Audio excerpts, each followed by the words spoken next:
veamos lo que es el triángulo del desarrollo social sostenible. Son los principios del desarrollo social.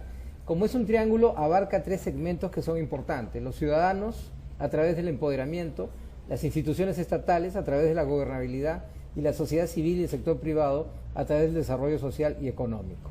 Entonces, los ciudadanos no buscan desarrollar lo que es el empoderamiento. Para ello existe un puente, que es la inclusión social.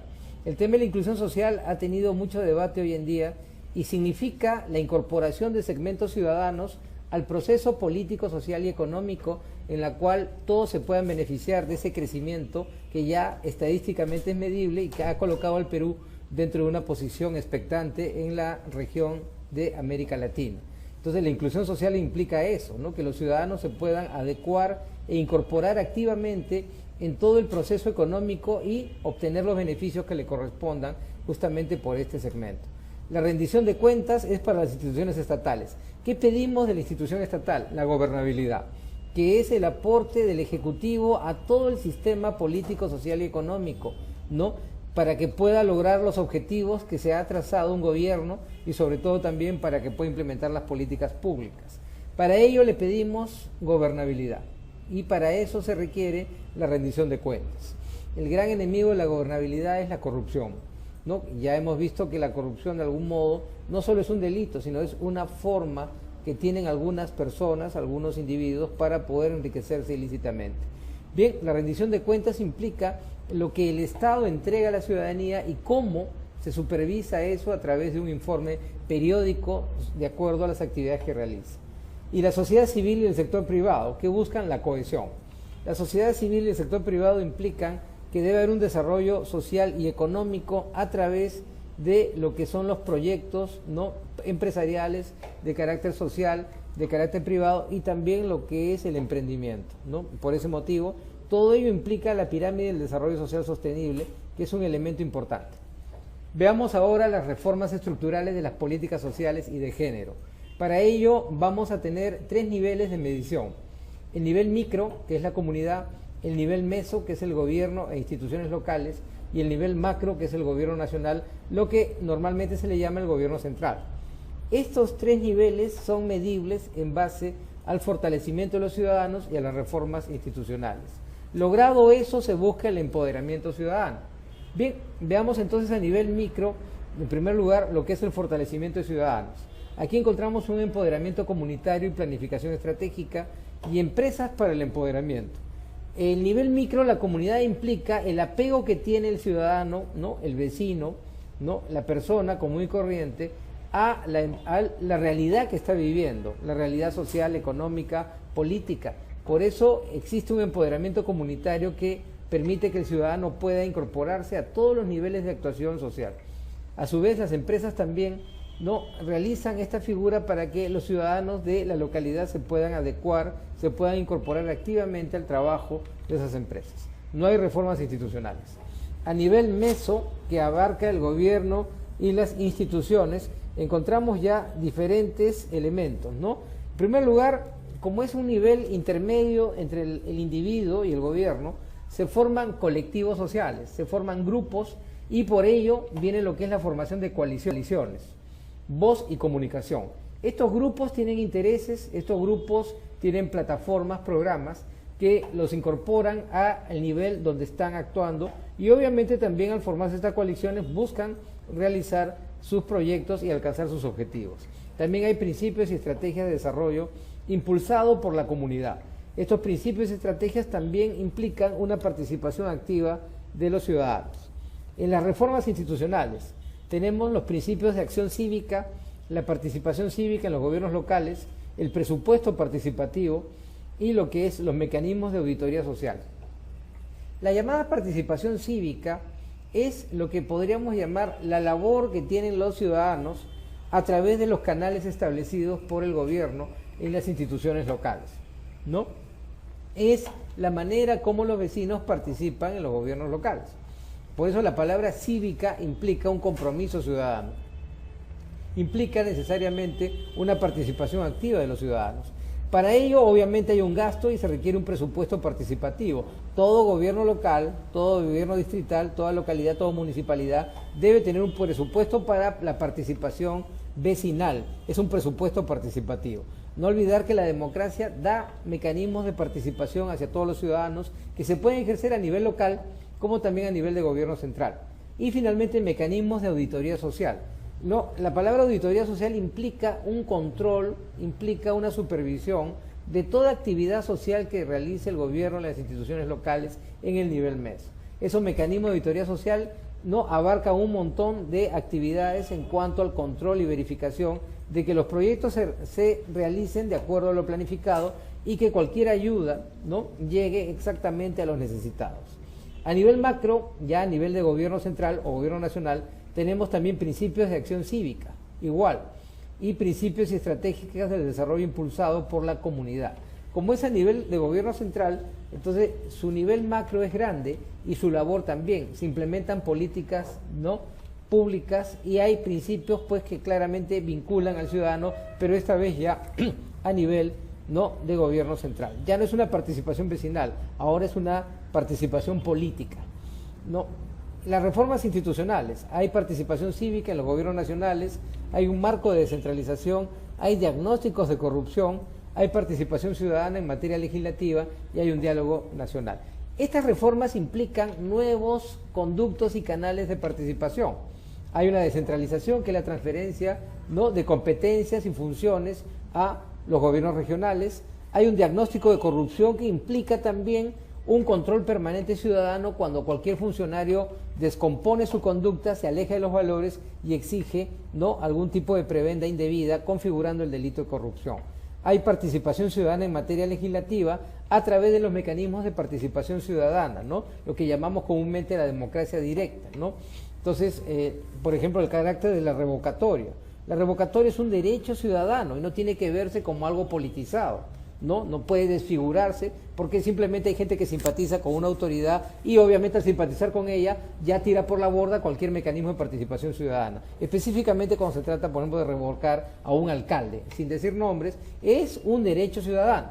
No tiene por qué verse como una actitud contraria a la democracia. Al contrario, la democracia se nutre, se fortalece justamente con esta actividad. Y el diálogo nacional, algo que no se toma en cuenta y que es muy permanente, es el diálogo nacional. ¿Entre quiénes? Entre los ciudadanos y el gobierno central. ¿A través de qué? Muchos mecanismos de diálogo pueden emplearse, ¿no? Hay foros, hay colectivos, hay mecanismos de participación para este diálogo que permiten a todos los ciudadanos tener una vinculación directa con su gobernante.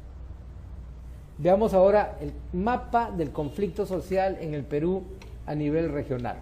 Ahí vemos claramente un mapa en el cual aparecen las provincias que no tienen índices de conflicto, ¿no?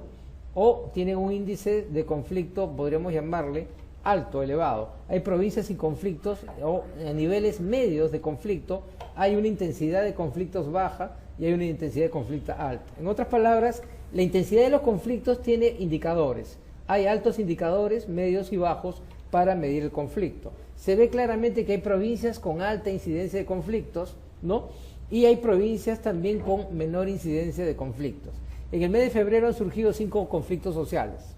En el reporte 96 conflictos sociales de la Defensoría del Pueblo se señala que hay 152 conflictos activos y 77 conflictos latentes. El conflicto activo es cuando ya se desató un nivel de enfrentamiento ciudadano, un nivel de oposición y beligerancia sin llegar a una violencia abierta. El conflicto latente es cuando existe potencialmente un conflicto que todavía no se ha manifestado, pero que en cualquier momento podría surgir y desarrollarse.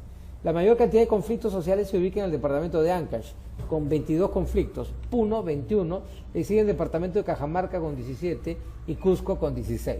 Ese es el indicativo de todos los conflictos que hay en este momento y su nivel de incidencia por departamentos, ¿no? No hablamos de regiones, sino hablamos de departamentos.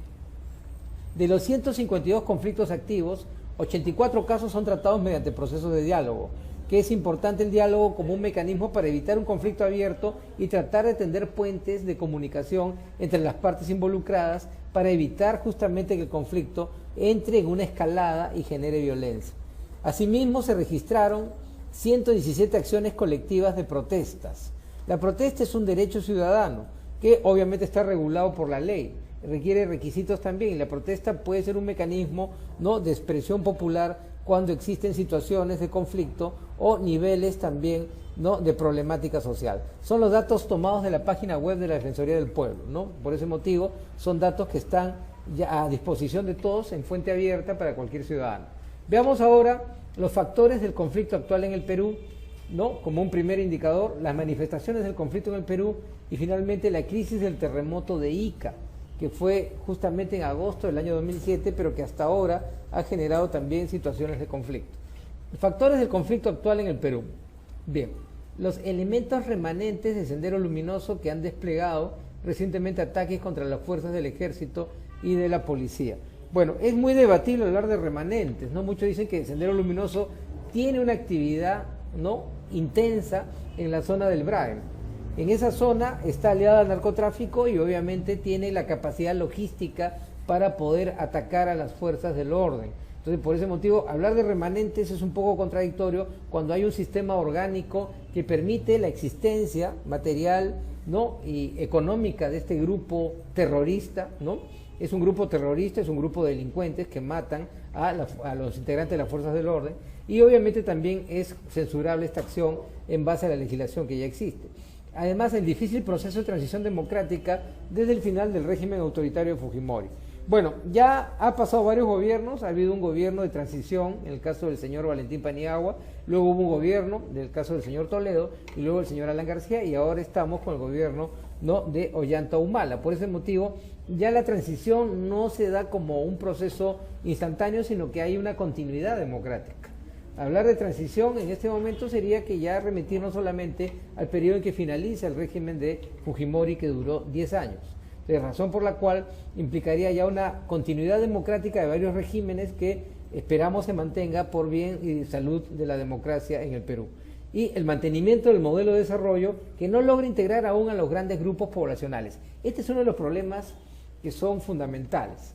Buscar no solo crecimiento económico, sino desarrollo económico, y que integre a grandes grupos poblacionales que todavía viven marginalmente.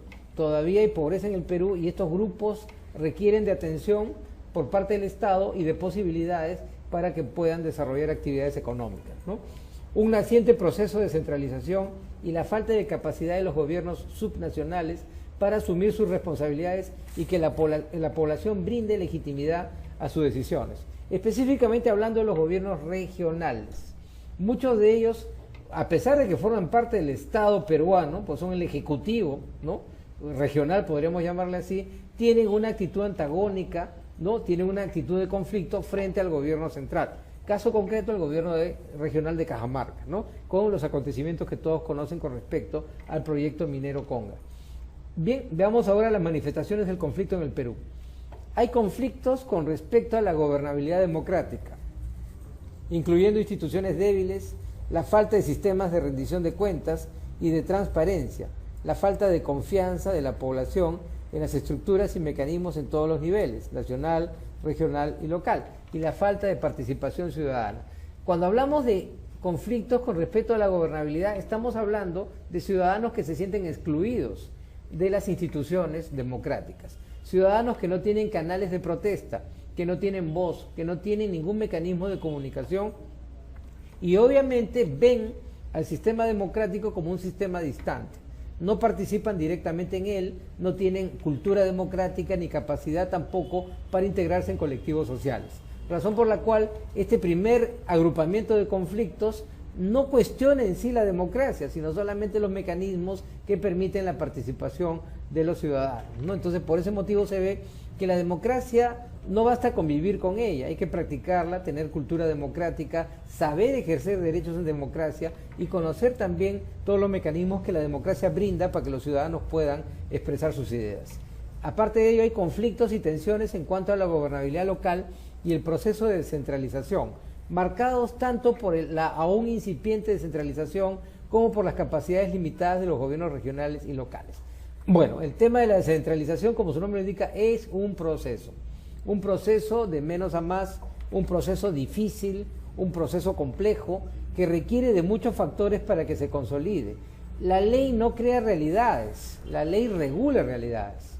Entonces yo puedo tener una ley excelente para descentralizar, pero si no hay una mentalidad adecuada para descentralizar, esa ley va a naufragar, va a quedarse en el aire. Entonces, por ese motivo, la descentralización todavía es un camino muy largo, es un camino muy difícil, en la cual se piensa que Lima es enemigo de todo el mundo y todo el mundo tiene que estar enemigo de Lima. Eso es una visión errada de la descentralización. No es eso, descentralización, eso, al contrario, descentralización es crear más desarrollo fuera de Lima, ¿no? Fuera de Lima, fuera de la capital. Conflictos en torno a recursos. Es otro rubro de conflictos importante, metales, agua, madera, etcétera. En ellos se trata, por un lado, de la explotación de recursos naturales para el bien común y por otro lado, las consecuencias para el desarrollo social y el medio ambiente en las regiones respectivas. Hay que aclarar acá que hay muchos proyectos de inversión que también requieren esto y sobre todo, algo importante, las llamadas actividades extractivas, que hoy en día no son muy extractivas, son actividades industriales, que dentro de ellas se realizan, ¿no?, elementos extractivos. Entonces, por ese motivo, los recursos naturales de un país tan variado como el Perú, con una gran biodiversidad, son parte de la política de Estado. Pero por otro lado también existe lo que muchos le llaman la licencia social, es decir, hasta dónde hay un impacto que puede dañar el medio ambiente de una región respectiva, y ese daño ecológico puede tener un impacto en la salud de los individuos, los ciudadanos y sobre todo también de los niños, los jóvenes que viven en esa región. Finalmente, conflictos relacionados con la producción de coca, estrechamente ligados a los aspectos de desarrollo rural y que afecta a grandes extensiones del país y grupos poblacionales vinculados a esta economía. La coca forma parte de la historia del Perú, sí, pero también eso requiere una regulación, eso también requiere un control. Eso también requiere que la coca tenga una cultura adecuada a la realidad de cada región donde supuestamente existe. Entonces, por ese motivo, la coca no implica inmediatamente una situación delictiva, pero sí una situación que debe estar regulada y debe estar también adecuada a la mentalidad de las personas que estén vinculadas a ella. Bien, la crisis del terremoto de Ica tiene este elemento, la necesidad urgente de iniciar la labor de reconstrucción y la restauración de las capacidades productivas en las zonas afectadas, ¿no? Mucho se ha hablado del terremoto de Ica, mucho se dice que la ayuda no ha llegado, o ha llegado de una manera indirecta, o ha llegado de una manera selectiva, o en otras palabras, llegó pero para unas cuantas personas, o a su vez las personas, en vez de restaurar sus viviendas, han empleado ese dinero para comprar televisores, celulares, cosas que no era el objetivo de la ayuda económica que se les dio. Entonces, eso también implica una serie de distorsiones que se dan en la realidad con respecto a las labores de restauración.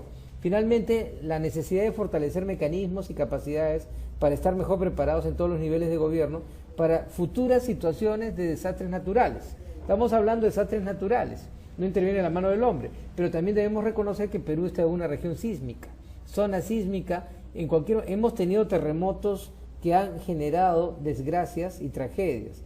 El año 66, el año 70, el año 74 y el último, el año 2007. Muchos también, consideran que en cualquier momento puede presentarse un terremoto y se desconoce cuál puede ser el epicentro. Pero la cultura para prevenir desastres naturales debe ser activa.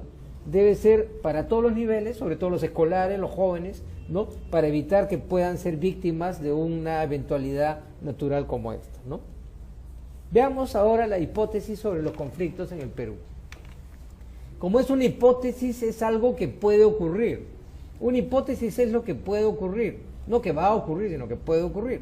Entonces, cuando hablamos de conflictos, significa situaciones que pueden ocurrir vinculadas a un conflicto, ¿no? Y estamos hablando del Perú, la República del Perú, el territorio nacional.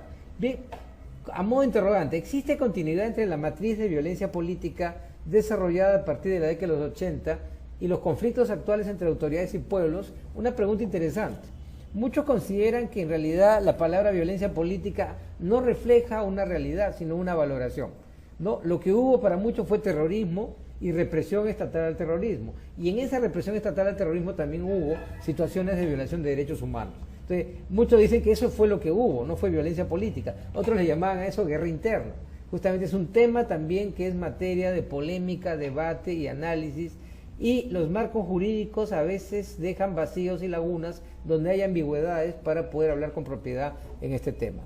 La pregunta inevitable, ¿es la pobreza el caldo de cultivo para los conflictos sociales?